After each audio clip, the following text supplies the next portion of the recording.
Oke guys, jumpa lagi di Jurnal Pengangguran. Ini adalah video kedua dari sesi curah atau curahan hati, dimana pada kesempatan ini gue akan berbagi cerita tentang perjuangan gue dalam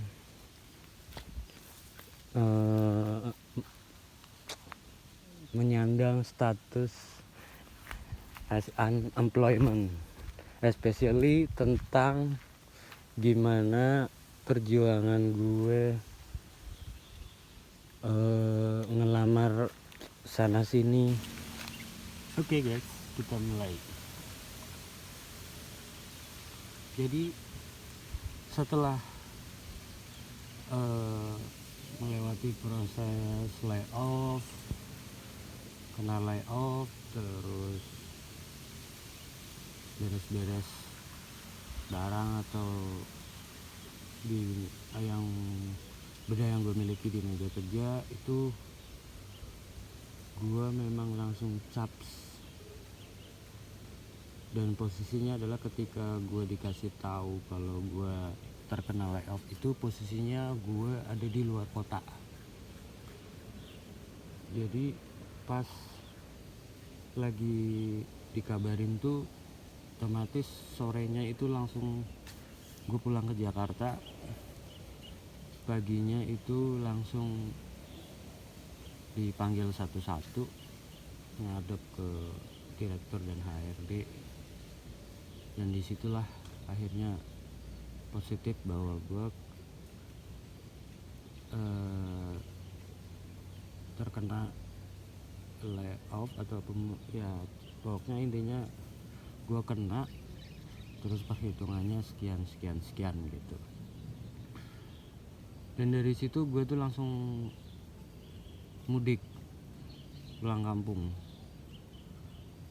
Nah setelah pulang kampung itu gue pun 3 hari berikutnya langsung tuh gerilya nyari lowongan pekerjaan yang baru gitu, mulai dari browsing terus di aplikasi-aplikasi. Dan di dalam perjalanan dari Jakarta ke kampung pun juga di kereta tuh nyiapin CV, portfolio dan lain sebagainya yang nanti dikirim ke perusahaan yang buka lowongan gitu. Hingga cerita dari 1 tahun itu ngelamar kerjaan gitu, lebih dari lebih dari 200 CV yang gue sebar, karena target gue itu sehari itu mengirim lamaran itu 2. Itu untuk di weekdays saja ya, di hari atau jam kerja gitu. Tapi ya tidak menutup kemungkinan kadang tuh cuman ngirim 1 gitu, atau ya paling ngirim 1 gitu. Itu lihat dari kualifikasi atau job desk yang memang sesuai dengan skill gue. Kebetulan karena di perusahaan terakhir tempat gue bekerja itu gue sebagai strategis, mengakomodir kebutuhannya klien gitu-gitu, dan ranahnya lebih ke ranah digital.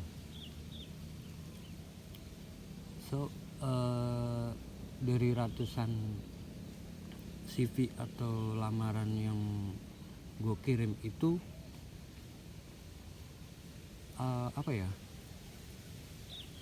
bisa dibilang ya responnya bagus sih. Kayak kita masuk ke, maksudnya kebanyakan tuh kayak CV-nya diterima, terus kita ada tes pre-interview, terus beberapa udah sampai interview dengan level C-nya si perusahaan itu.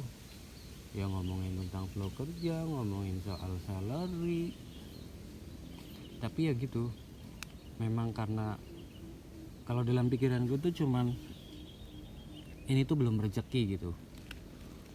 Jadi kayak gue nggak berpikir macem-macem, nggak mikir yang kayak wah skill gue kurang atau mungkin umur gue udah terlalu tua sehingga sulit bersaing dengan yang lebih muda yang mungkin salary-nya itu bisa lebih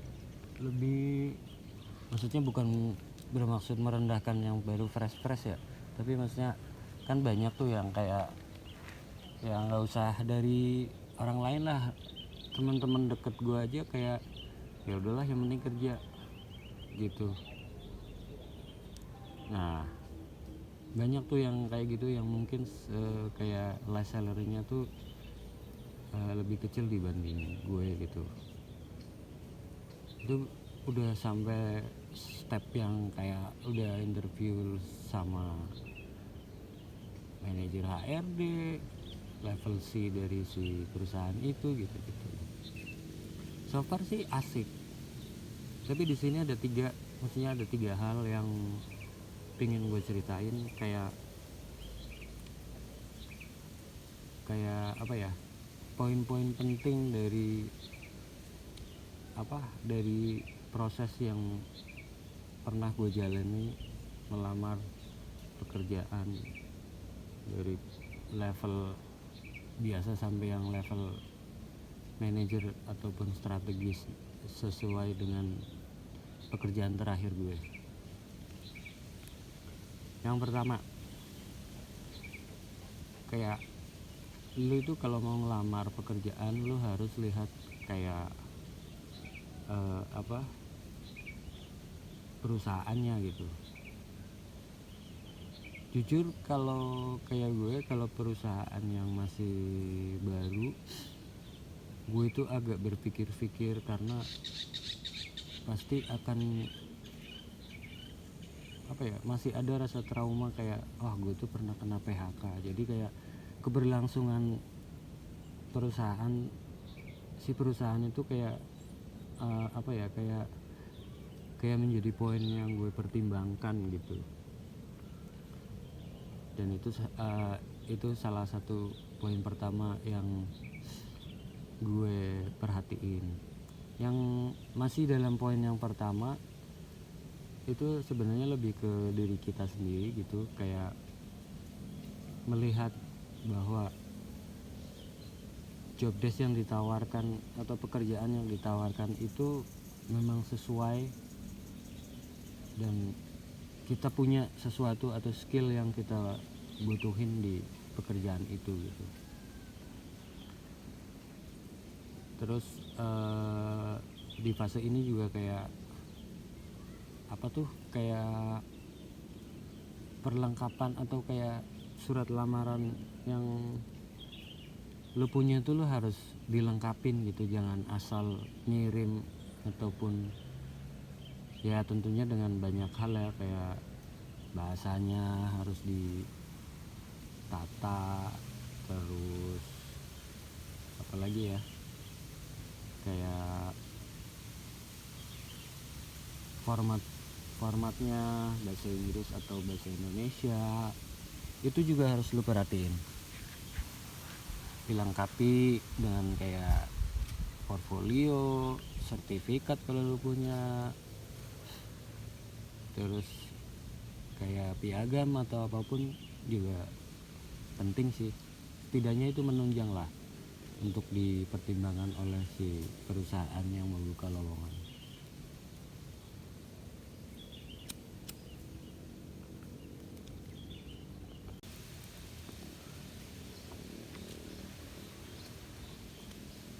Oke,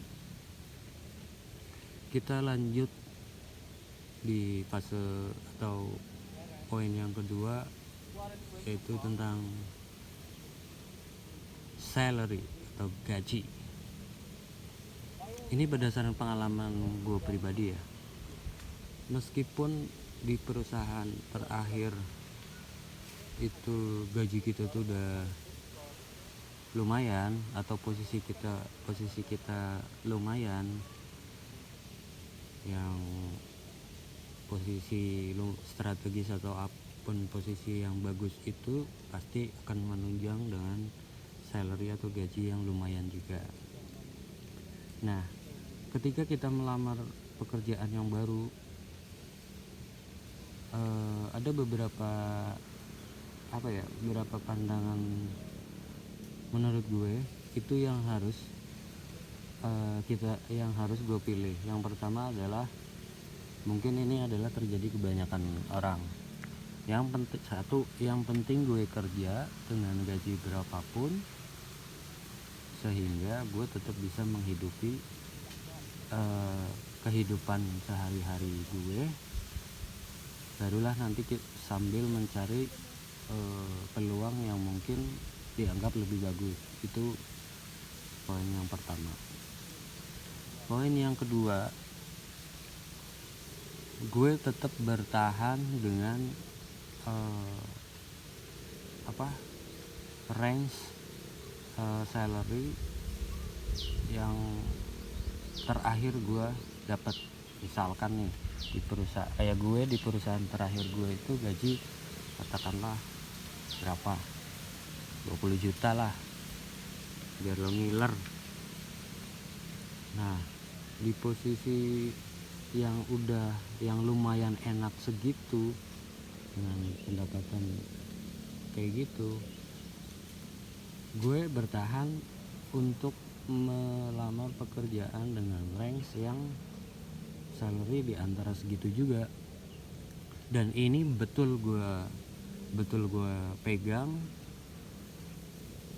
Jadi gue melamar pekerjaan itu hampir berapa ya, 160 ada sih kalau nggak salah datanya, karena kalau di aplikasi pekerjaan itu, di aplikasi kayak apps pekerjaan itu ada historinya kan, itu hampir sekitar 160 lebih itu pekerjaan yang gue lamar dengan range salary segitu. Dan dari 160 lebih itu cuma berapa ya, ada datanya sih, sekitar 8 atau ya pokoknya di antara range kisaran 8 sampai 10 itu perusahaan yang melirik. Dan itu udah sampai ada yang di pre-test, tes sebelum interview, itu biasanya lebih ke teknis. Itu ada yang udah sampai segitu, tapi kebanyakan emang interview ini dulu sih, interview HR atau HRD, baru nanti biasanya kalau interview HR di awal, habis itu ada tes tes teknis. Dan ternyata dari prinsip atau poin yang gue pegang itu, dengan gue berpegang teguh pada less salary gue di perusahaan yang lama, hasilnya adalah 0. Ya itu mungkin ada banyak faktor sih, tapi melihat dari kecenderungan kayak sekarang yang banyak orang bilang bisnis itu sepi, otomatis yang namanya pengeluaran, si perusahaan itu akan memperkecil pengeluaran sih. Jadi kayak gue menyimpulkan mungkin adalah karena patokan atau gaji yang gue harapkan itu terlalu tinggi, sehingga ya hasilnya yang gue rasakan sekarang, gue belum dapat pekerjaan yang sesuai gue mau. Itu sih. Tapi kalau dengan teman-teman semua boleh berpendapat dengan cara di kolom komentar,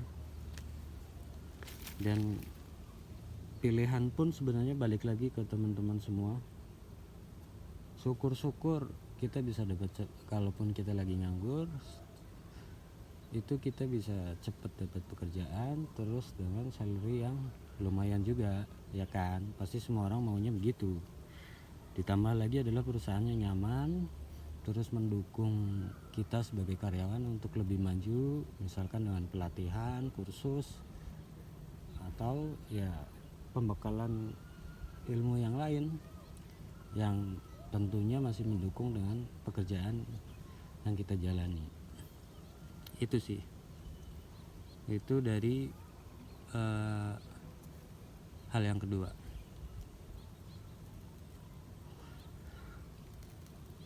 Yang ketiga jangan ini balik lagi pilihan sih.